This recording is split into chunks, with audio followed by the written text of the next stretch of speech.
کتاب صوتی معجزه شکرگزاری. درود بر شما همراهان ندای آگاهی.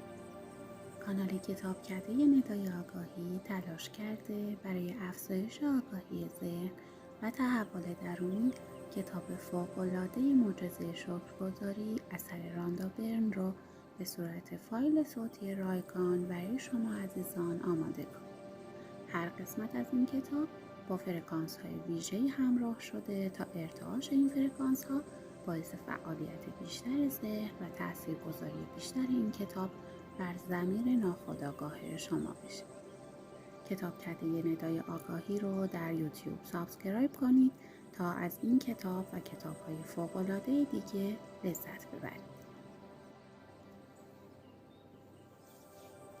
کتاب معجزه شکرگزاری، نوشته راندا برن، ترجمه وامق عسکری، ویراستار غلام حسین سالمی.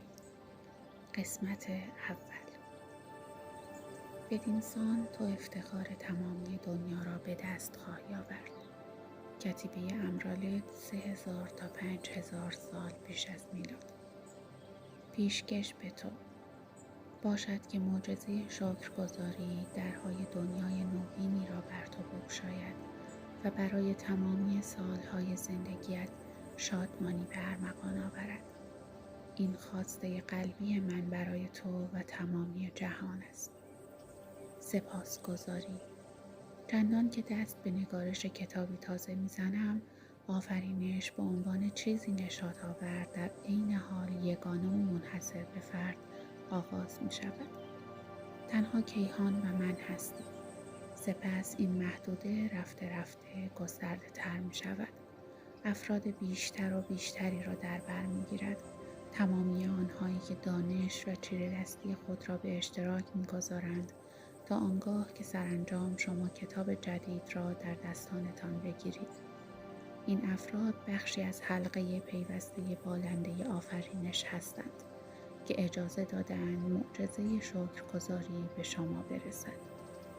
با ژرف‌ترین سپاسگزاری‌ها از کسانی که در طول سده‌های گذشته حقایق زندگی را کشف کردند و آنان را نوشتند تا بر جای گذاشتند تا ما در زمان مناسب و با تیزبینی کشفشان کنیم. لحظه‌ای که به گونه‌ای وصف ناپذیر زندگی را دگرگون می‌کند. لحظه‌ای که ما چشمی داریم برای دیدن و گوشی داریم برای شنیدن. آیا معجزه شکرگزاری را باور دارید؟ کسانی که به معجزه شکرگزاری اعتقاد ندارند آن را نمی‌یابند.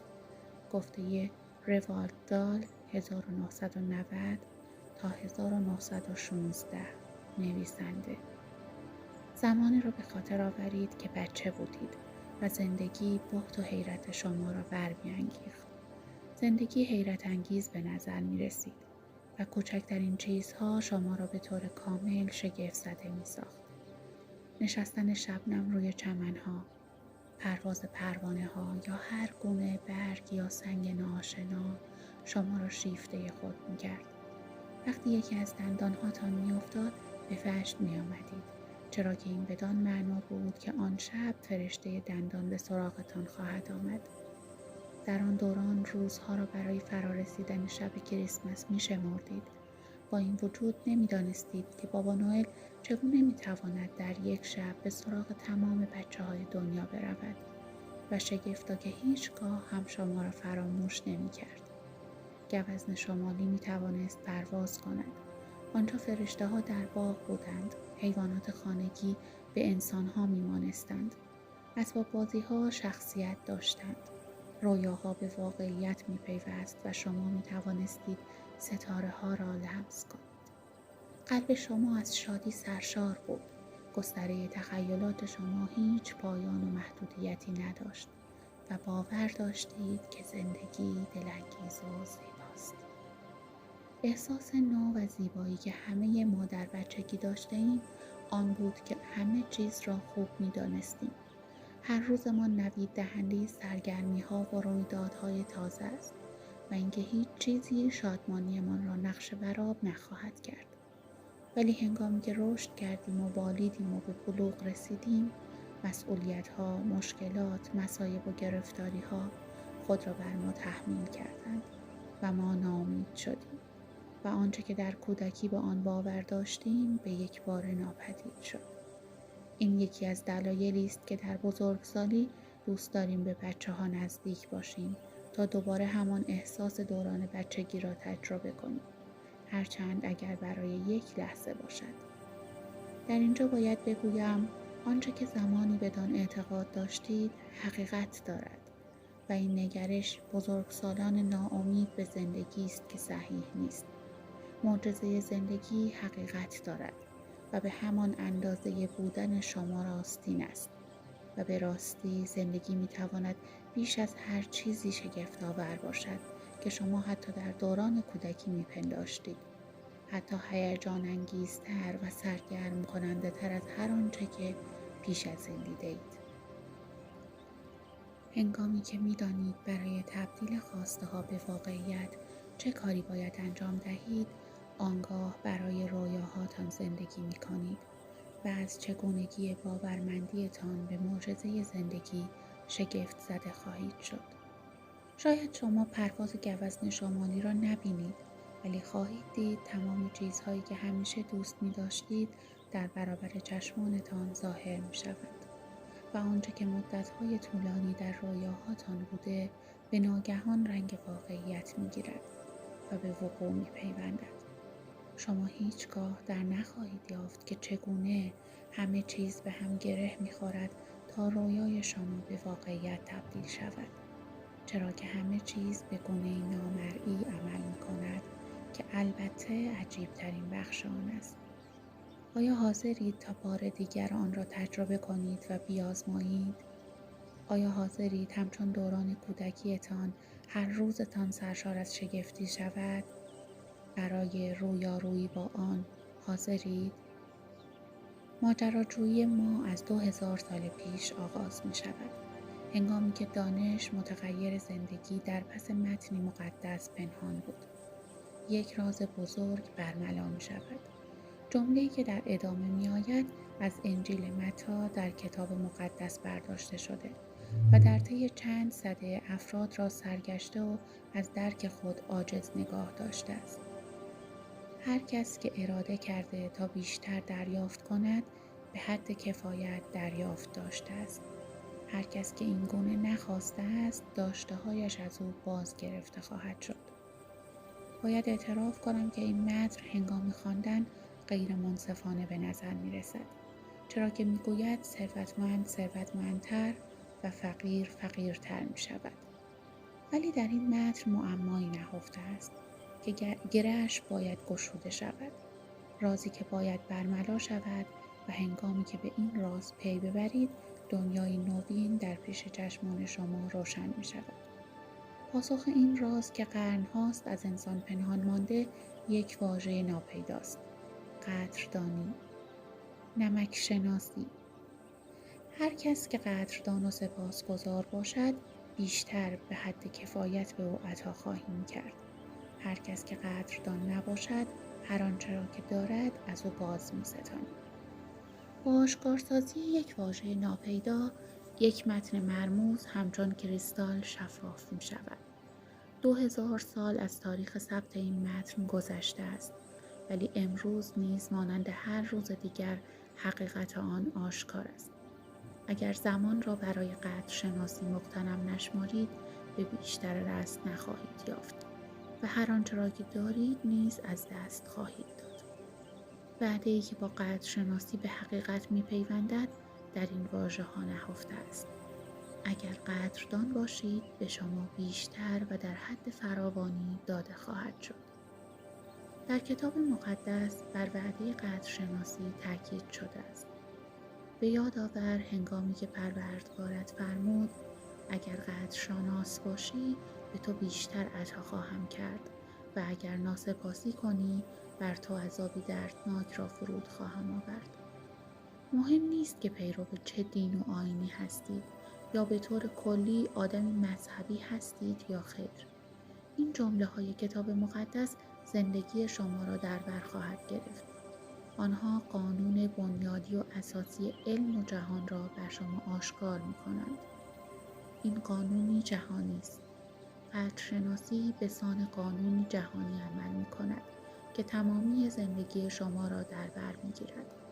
بر اساس قانون جذب که تمام انرژی و نیروی موجود در جهان پیرامون ما را از شکل‌گیری اتم‌ها تا حرکت گیاهان را در بر دارد، هر چیزی مشابه خود را جذب می کند. این بدان علت است که سلول‌های هر موجود زنده‌ای توسط قانون جاذبه در کنار یکدیگر قرار گرفتند که این روند درباره اشیا نیز صادق است. در زندگی شما قانون بر تفکر و احساساتتان حکومت می کند، چرا که آنها نیز انرژی هستند. پس هر آنچه را که می اندیشید یا هر چه را که احساس می کنید به سوی خود جذب می کنید. اگر می اندیشید کارم را دوست ندارم، پول کافی به دست نیاورده‌ام، نمی توانم شریک ایده‌آلم را بیابم، نمی توانم قبض‌هایم را پرداخت کنم، او قدر مرا نمی داند، بچه‌ام مشکل آفرین است، با والدینم راحت نیستم، همسرم افتضاح است، ازدواج من به مشکل برخورده، بیشتر آنها را به سمت خود جذب می کنید. ولی اگر بیشتر به چیزهایی بیاندیشید که از آنها راضی و سپاسگزارید، مانند کارم را دوست دارم، خانواده‌ام از من بسیار حمایت می کنند، من بهترین تعطیلات را داشتم، من امروز احساس فوق‌العاده‌ای داشتم، یا تعطیلات بسیار زیبایی را در پیکنیک در کنار پسرم گذراندم. شما مخلصانه و صادقانه قدرشناسی را احساس خواهید کرد. قانون جذب به شما میگوید که بیشتر از پیش مسائل و فرصتها را به دست خواهید آورد. همان گونه که آهن به سوی آهنربا کشیده می شود، قدرشناسی شما نیز همچون آهنربا عمل می کند. هرچه بیشتر قدرشناس باشید، فراوانی و موهبت‌های بیشتری را به سوی خود جذب خواهید کرد. این یک قانون جهانی است. شما گفتارهای اینچنینی را شنیده اید. هرچه بکاری همان را برداشت می‌کنی. از هر دست بدهی با همان دست پس می‌گیری. تمامی این گفتارها نشانگر یک قانون است. همچنین بر قانونی جهانی مهر تایید می‌زند که دانشمند فرزانه اسحاق نیوتن کشف کرد و به جهانیان نمایاند. اکتشافات علمی نیوتن شامل قانون اساسی حرکت در جهان است که یکی از آنها میگوید هر کنش واکنشی برابر و در خلاف جهت خود را دریافت می‌کند. هنگامی که قانون قدرشناسی را با قانون نیوتن در هم می‌آمیزید، هر کنش شکرگزاری سبب دریافت واکنش متقابل می‌شود و آنچه که شما دریافت می‌کنید همواره برابر با آن قدردانی‌تان است که به جا آورده‌اید. به این معنی که عمل سپاسگزاری باعث دریافت واکنش سپاسگزارانه خواهد بود. این سپاسگزاری هرچه صادقانه و مخلصانه تر باشد، به بیان دیگر هرچه بیشتر سپاسگزار باشید، بیشتر دریافت خواهید کرد. ریسمان طلایی قدردانی. هزاران هزار سال پیش قبل از آفرینش انسان، قدرت قدردانی توصیه به کار بسته شده است و از آنجا در طی سده‌ها و قاره‌های مختلف از فرهنگ و تمدنی به فرهنگ بعدی نفوذ کرده و می‌کند. مذاهب اصیل مثل اسلام، مسیحیت، یهودیت، بودیسم، سیک، هندویسم قدرشناسی را در مرکز و هسته آیینی خود قرار دادند. مسیح می‌فرماید سپاسگزاری برای فراوانی که به شما عرضه می‌شود بهترین دلیل و بیمه است برای ادامه یافتن این فراوانی. یکی از متفکرین بزرگ مشرق زمین نیز میگوید شما هیچ راهی ندارید مگر آنکه قدردان و راضی باشید. لاوتزو گفته اگر شما از چیزها به همان گونه که هستند لذت ببرید، آنگاه تمام دنیا به شما تعلق خواهد داشت. کریشنا گفته است هرچه را که به او تعارف شود با شادی و شعف میپذیرد. حضرت داوود پیامبر از شکرگزاری نسبت به تمام دنیا سخن گفته است، نسبت به هر چیزی که بین زمین و بهشت قرار دارد. و مسیح پیش از هر معجزه‌اش شکرگزاری به جا می‌آورده است. در آیین بومی‌های استرالیا تا ماسایی‌ها و زولاهای آفریقا، از ناواجوهای آمریکا، شاونی و چروکی تا تاهیتی‌ها، اسکیمو و بومی‌های موآری زلاندو، شکرگزار بودن در ریشه اولیه آداب و رسومشان جای داشته است. بامدادان هنگامی که از خواب برمیخیزید برای دیدن روشنایی صبح سپاسگزاری کنید. برای غذا و شادی زندگیتان سپاسگزار باشید. اگر هیچ علتی برای سپاسگزاری نمی‌یابید، پس مشکل در خود شماست. تکومسه 1768 تا 1813 رهبر قبیله شاونی سرخپوستان آمریکا. تاریخ سرشار از اشخاص سرشناس و نام‌آوری است که شیوه سپاسگزار بودن را به کار بستند و دستاوردهایشان را آنها را در میان برترین مخلوقاتی قرار داده است که تاکنون زیستند. مهاتما گاندی، مادر ترزا، مارتین لوتر کینگ، لئوناردو داوینچی، افلاطون، شکسپیر، آنسو بلگ، امرسون، دیکنز، براست، دکارت، لینکلن، یونگ، انیشتن و بسیاری از متفکران و اندیشمندان دیگر. اکتشافات علمی آلبرت انیشتن نگرش ما را به جهان تغییر داده است و هنگامی که درباره دستاوردهای تاریخی‌اش سوال می‌شود، او تنها از سپاسگزاری نسبت به دیگران می‌گوید. یکی از ذهن‌های بسیار درخشان تاریخ بیش از 100 بار در روز از دیگران سپاسگزاری می‌کرد. آیا این شگفت‌آور نیست که بسیاری از ناپیداهای عالم بر انیشتن مکشوف شد؟ او قدرشناسی را در تک تک روزهای زندگیش تمرین کرد و در مقابل از انواع مواهب و نعمتها برخوردار شد. هنگامی که از اسحاق نیوتن درباره راز دستاوردهای علمیش سوال شد، او گفت که بر شانه غول‌ها ایستاده است. در سالهای اخیر نیوتن به عنوان بزرگترین کمک کننده به علم و بشریت شناخته شده است. او همچنین همواره سپاسگزار تمام زنان و مردانی بوده که پیش از او زیستند. دانشمندان، فلسفه‌دانها، مخترعین، کاشفان و پیامبرانی که سپاسگزاری را به کار بستند. دستاورد آن را برداشت کردند و از توان ذاتی آن بسیار آگاه بودند. هرچند که هنوز قدرت و نیروی سپاسگزاری برای بسیاری از افراد ناشناخته است. زیرا برای تجربه سپاسگزاری در زندگی خود باید آن را به کار ببندید. کشف من. داستان من مثالی است از سرنوشت کسی که سپاسگزاری و تأثیرهای آن را در زندگی فراموش کند. اگر 6 سال پیش کسی از من می‌پرسید که آیا انسان شکرگزاری هستم، فوراً پاسخ می‌دادم بله، من انسان بسیار قدرشناسی هستم. من وقتی هدیه‌ای دریافت می‌کنم، کسی در را برایم باز می‌کند یا کسی کاری برایم انجام می‌دهد، تشکر زبانی می‌کنم.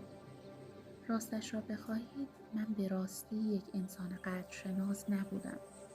نمی‌دانستم که قدرشناس بودن به راستی به چه معناست و تنها بر زبان آوردن واژه سپاسگزارم در برخی موقعیت‌ها نشانه شکرگزار بودن نیست. زندگیم بدون شکرگزاری بسیار چالش برانگیز بود. من بدهکار بودم و بدهکاریم هر ماه افزایش می‌یافت. هرچند به سختی تلاش می‌کردم، ولی اوضاع اقتصادیم هیچگاه بهبود نمی‌یافت. برای بهبود اوضاع زندگی و تسلط بر بدهکاری روزافزونم تحت شرایط نگرانی و دلشوره و فشارهای مختلف زندگی می‌کردم. روابط من بین خوب و بحرانی پیوسته همچون آونگی در نوسان بود. چرا که من هیچگاه برای دیگران وقت کافی نداشتم. هرچند که به صورت ظاهری سلامت به نظر می رسیدم، ولی در پایان هر روز بسیار خسته بودم و این میمانست که انگار هر فصل سهمی از بیماری برای من به ارمغان می آورد.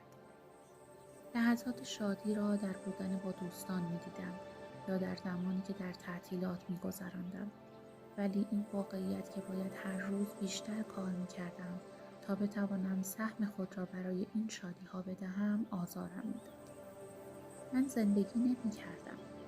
من از امروز تا روز دیگر زنده می ماندم و از پرداخت یک بدهکاری تا بدهکاری دیگر و به مجرد آنکه مشکلی را حل می کردم مشکلی دیگر به سراغم می آمد و پیش رویم سبز می شد. ولی چندی بعد اتفاقی پیش آمد که از آن روز به بعد همه چیز را در زندگیم تحت شعاع قرار داد. من رازی را درباره زندگی کشف کردم و نتیجه دستاوردم آن بود که هر روز زندگیم قدردان و سپاسگزار آن چیزی باشم که دارم. در نتیجه رنگ روزهای من عوض شد و هرچه بیشتر سپاسگزاری نشان می‌دادم نتایج معجزه‌وار بیشتری را می‌دیدم. زندگی من به کلی دگرگون شد. برای نخستین بار در زندگی بدهکار نبودم و زمانی بسیار کوتاه پس از آن تمام پول مورد نیازم را برای هر کاری داشتم. مشکلات موجود در روابط، کار و سلامتیم رنگ باخت و به جای رویارویی هر روزه با مشکلات و موانع، روزهای من با چیزهای خوبی پر شد که پیوسته به سراغم می آمد. سلامتی و انرژی من به صورت چشمگیری فزونی گرفت و از 20 سالگیم احساس بهتری داشتم. روابطم معنادارتر شد و از لحظات خوشی که در کنار خانواده و دوستان داشتم بیشتر لذت می‌بردم. بیش از آنچه که تا آن موقع فکر می‌کردم احساس شادی داشتم. من سعادتمندانه خوشحال بودم. خوشحالتر از هر زمان دیگر. قدرشناسی من و زندگیم را به گونه‌ای شگفت‌انگیز تغییر داد. نیروی قدرشناسی را در زندگی خود تعمیم دهید. مهم نیست که شما چه کسی هستید یا کجا هستید یا اینکه شرایط فعلی شما چگونه است.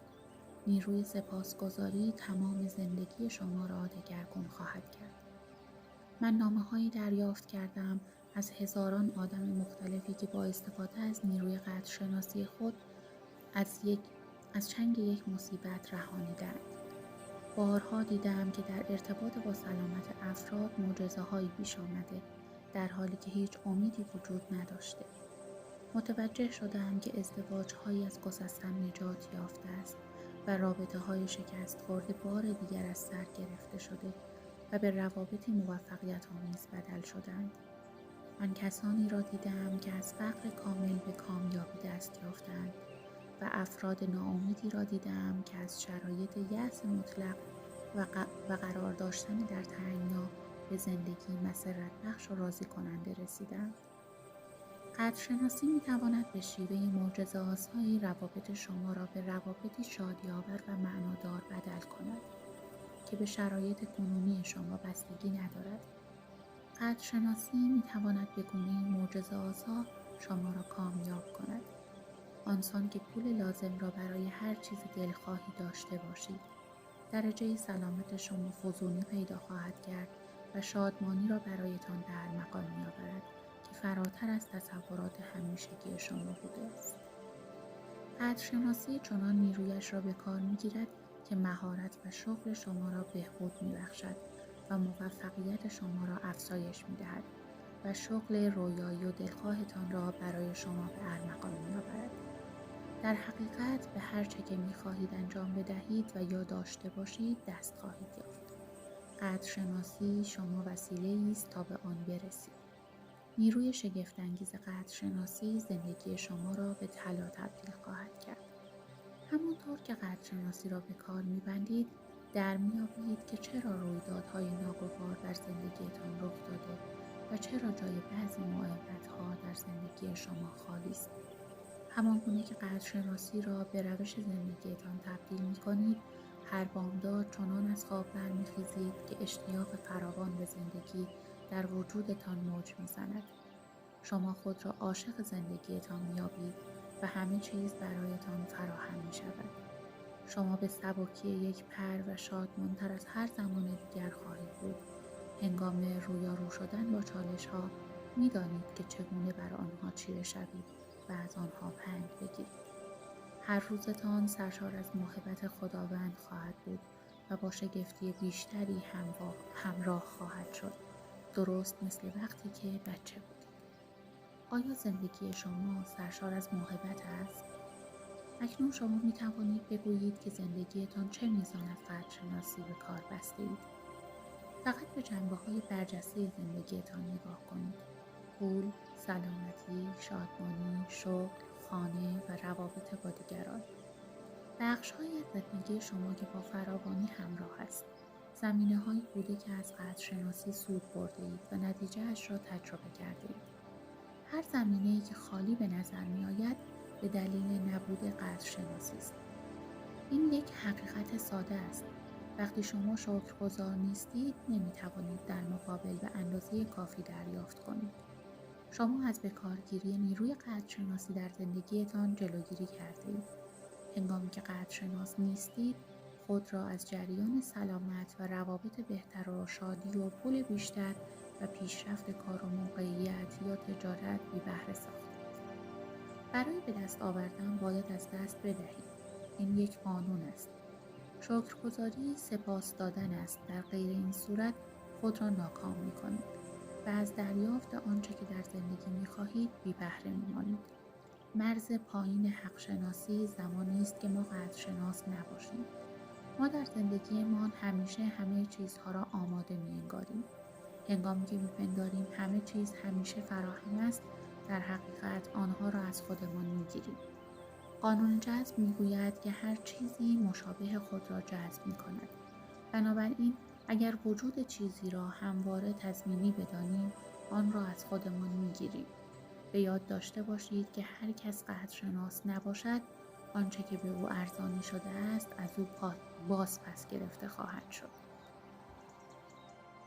درست آن است که شما در زندگیتان در زمانهای مختلف شکرگزار بودید، ولی برای مشاهده تغییرات شدید آن در زندگیتان باید شکرگزار باشید تا آن را به روش جدید زندگیتان تبدیل کنید. فرمول سپاسگزاری: دانش یک گنج است و عمل کردن کلید آن. ابوزید عبدالرحمن بن خلدون 732 تا 808 جامعه شناس، فیلسوف و مورخ. در تمامی مذاهب، اسطوره‌ها و حتی افسانه‌ها آمده است که برای دستیابی به موفقیت نخست باید واژه‌های کلیدی را به زبان آورد. برای آنکه انرژی حاصل از شکرگزاری را شامل حال خود کنید، نخست باید این واژه را بگویید: سپاسگزارم. نمیتوانم برای شما از چگونگی اهمیت واژه سپاسگزارم در زندگیتان بگویم. برای آنکه زندگی قدرشناسانه‌ای داشته باشید و نتیجه آن را در زندگیتان تجربه کنید، باید سپاسگزارم کلمه‌ای باشد که در زندگیتان بیش از همه میگویید و احساس میکنید. این واژه باید به شناسه شما تبدیل شود. سپاسگزارم پلی است از وضعیت فعلی شما به زندگی رویاییتان. فرمول اصلی این گونه است: به عمد واژه سپاسگزارم را در ذهن و زبان خود تکرار کنید. شما هرچه بیشتر به صورت عمدی به کلمه سپاسگزارم فکر کنید و آن را به کار ببرید، قدرشناسی را بیشتر احساس خواهید کرد. هرچه بیشتر به قدرشناسی بیاندیشید و بیشتر آن را احساس کنید، فراوانی بیشتری دریافت خواهید کرد. قدرشناسی یک احساس است. بنابراین هدف نهایی در تمرین آن است که هرچه بیشتر آن را احساس کنید. زیرا این نیروی احساسات شماست که به تأثیر آن در زندگیتان شتاب می‌بخشد. قانون نیوتن یکی برای یکی است. آنچه که می‌دهید به صورت برابر دریافت می‌کنید. این بدان معناست که اگر احساس قدرشناسی را در خود افزایش دهید، نتایج آن در زندگیتان فزونی خواهد یافت تا با احساس شما برابر شود. هرچه احساستان راستین‌تر باشد و خالصانه قدرشناسی کنید، شما با شتاب بیشتری تغییر می‌یابید و روند دگرگونی‌تان شتاب بیشتری خواهد گرفت.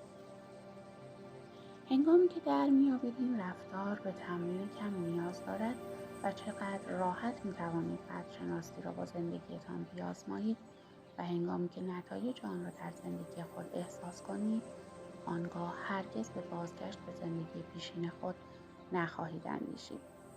اگر قدرشناسی را کمی تمرین کنید، زندگیتان تغییر اندکی خواهد یافت. اگر قدرشناسی را هر روز بیشتر تمرین کنید، زندگیتان به شدت تغییر خواهد کرد و به سوی تعالی خواهد رفت. آنچنان که هرگز تصورش را به ذهن راه نخواهید داد. یک کتاب کارآمد همانطور که قدرشناسی خود را ابراز می‌داریم، باید توجه کنیم که بزرگترین قدرشناسی آن نیست که کلمات را بر زبان بیاوریم، بلکه بهتر است که با قدرشناسی زندگی کنیم. جان فیتز جرالد کندی 1963 تا 1917 35مین رئیس جمهور ایالات متحده آمریکا. در این کتاب 28 تمرین وجود دارد که به گونه‌ای ویژه طراحی شده است تا به شما بیاموزد که چگونه نیروی قدرشناسی را به کار بگیرید و سلامت، پول و شغل و روابط خود را بهبود ببخشید و کاری کنید تا کوچکترین خواسته ها و بزرگترین آرزوهاتان به حقیقت بپیوندند. شما همچنین خواهید آموخت که چگونه مشکلات خود را حل کنید و هر گونه موقعیت منفی را تغییر دهید. وقتی این دانش تغییر زندگی را می‌خوانید، شیفته آن خواهید شد و اما این دانش بدون تمرین کردن آنچه که می‌آموزید از میان انگشتانتان لیز خواهد خورد و فرصتی که برای تغییر زندگی به دست آورده‌اید به راحتی از دست می‌رود. برای آنکه این اتفاق رخ ندهد، باید در مدت 28 روز قدرشناسی را تمرین کنید تا بدین ترتیب دانش را تا ژرفای سلول‌ها و ضمیر ناخودآگاه خود ببرید. تنها در این صورت است که زندگی شما به شکلی اساسی تغییر خواهد کرد. این تمرین‌ها به گونه‌ای طراحی شده است که طی 28 روز پیاپی اجرا شوند. این روند به شما اجازه می‌دهد که قدرشناسی را به روش زندگیتان تبدیل کنید. تمرین قدرشناسی به صورت متمرکز در روزهای متمادی تضمین خواهد کرد که دگرگونی در زندگی شما رخ خواهد داد و البته به سرعت. هر کدام از این تمرینات انباشته‌ای از آموزش‌های ناپیدا در خود نهفته دارد که دانش شما را به شدت افزایش می‌دهد. در هر تمرین شما بیشتر و بیشتر خواهید آموخت که زندگی چگونه کار خواهد کرد و داشتن آن زندگی که در رویایتان پرورانده اید چقدر ساده است. 12 تمرین آغازین نیروی قدرشناسی برای همه آن چیزهایی است که اکنون دارید. از آنها استفاده می‌کنید و در گذشته به شما اعطا شده است. چرا که تا شکرگزار داشته‌هاتان نباشید، نیروی قدرشناسی عمل نخواهد کرد و شما دریافت بیشتری نخواهید داشت. این 12 تمرین اول به سرعت نیروی قدرشناسی را برایتان به حرکت واخواهد داشت. 10 تمرین بعد قدرت شکرگزاری را درباره آرزوها و رویاهاتان و هر چیز دیگری که می‌خواهید به کار خواهد گرفت. در خلال این 10 تمرین شما توانایی آن را خواهید یافت که به آرزوهاتان جامه عمل بپوشانید و خواهید دید که روند زندگیتان متحول می‌شود.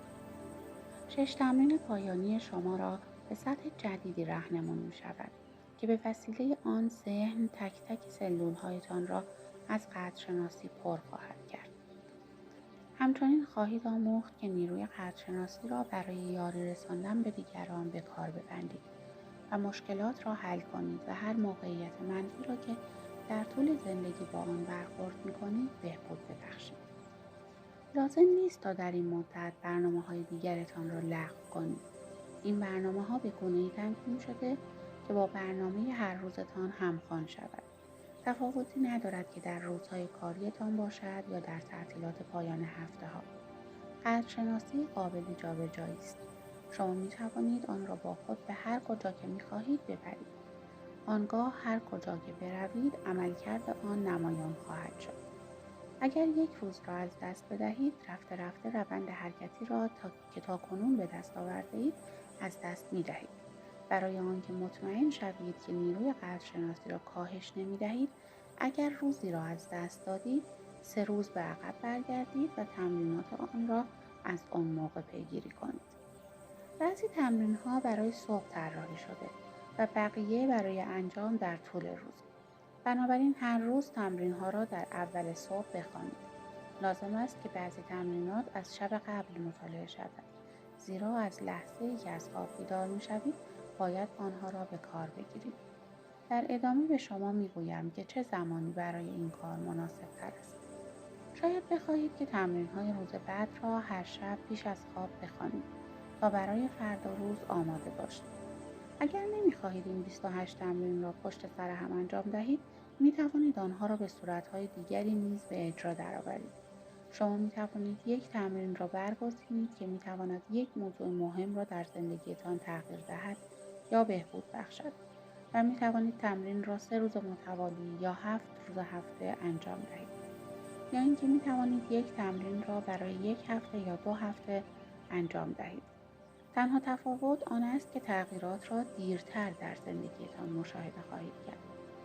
بعد از 28 روز پس از تکمیل این 28 تمرین می توانید بعضی از تمرین‌های ویژه را برای افزایش انرژی مثبت در مکان یا زمانی به کار ببرید که به آن نیاز دارید. برای نمونه برای سلامتی یا پول یا برای به دست آوردن شغل رویایی‌تان، افزایش موفقیت در شغل فعلی و یا بهبود روابطتان، برای تکمیل تمرین قدرشناسی شما می توانید کتاب را به صورت اتفاقی ورق بزنید و هر تمرینی را که دوست داشتید برای آن روز انجام دهید. بعد از 28 روز که تمرین‌ها را اجرا کردید، توصیه‌هایی برای تمرین‌های دیگری نیز هست که می توانید با استفاده از آنها حضور موهبت‌ها را در زندگیتان سرعت ببخشید. آیا می توانید قدرشناسی را بیش از اندازه انجام دهید؟ هرگز. آیا زندگیتان می تواند به تمامی بر وفق مرادتان باشد؟ به سختی. پس تمرین‌ها را بارها تکرار کنید تا اینکه قدرشناسی با ذات شما در هم آمیزد و طبیعت ثانویتان شود. بعد از 28 روز شما مغز خود را دوباره سیم‌کشی کرده اید و قدرشناسی را در ضمیر ناخودآگاهتان به کار گرفته اید. به گونه‌ای که سپاسگزاری نخستین چیزی است که در موقعیت‌های مختلف به ذهن شما می‌آید. آنچه را که تجربه می‌کنید القانات شماست، چرا که شکرگزاری را در هر روز از زندگیتان ترکیب کرده‌اید و این بسیار تماشایی خواهد بود. رویاهای شما چه هستند؟ بسیاری از این تمرین‌ها آنگونه طراحی شده‌اند تا شما را به رویاهاتان برسانند. بنابراین باید بفهمید که به راستی چه چیزی را می‌خواهید. با یک کامپیوتر یا یک قلم و کاغذ بنشینید و آنچه را که در هر زمینه‌ای از زندگیتان می‌خواهید لیست کنید. به جزئیات آنچه که می‌خواهید توجه کنید یا در زندگیتان، روابطتان و اقتصادتان و درباره سلامتتان جزئیات را بنویسید.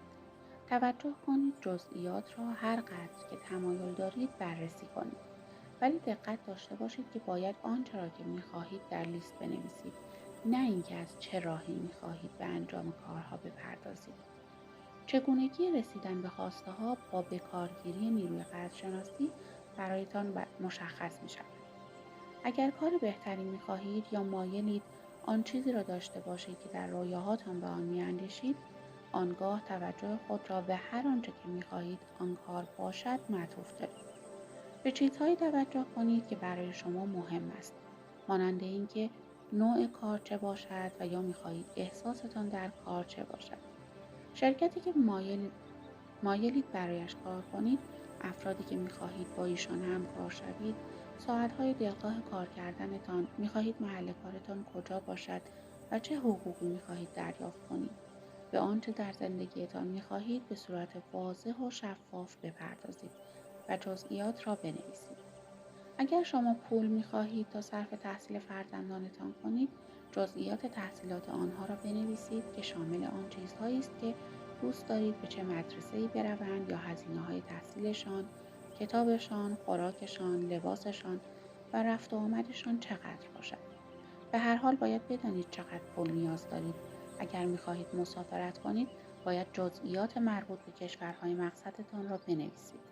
مدت سفر، قصد دیدن از چه مکانهایی را دارید، مایلید محل اقامتتان کجا باشد و یا اینکه با چه وسیله‌ای می‌خواهید به سفر بروید. اگر یک شریک مناسب می‌خواهید، باید جزئیات و ویژگی‌های مورد نظرتان را در آن فرد بنویسید. اگر خواهان بهبود روابط هستید، باید روابطی را که می‌خواهید بهبود یابند و چگونگی ارتقایشان را بنویسید. اگر می‌خواهید سلامتی بیشتری داشته باشید یا شرایط جسمانی شما بهتر شود، آنگاه می‌باید درباره راه‌های ارتقای سلامت و شرایط جسمانیتان بنویسید. اگر یک خانه رویایی می‌خواهید، آنگاه جزئیات آن خانه را اتاق به اتاق خلاصه کنید و بنویسید.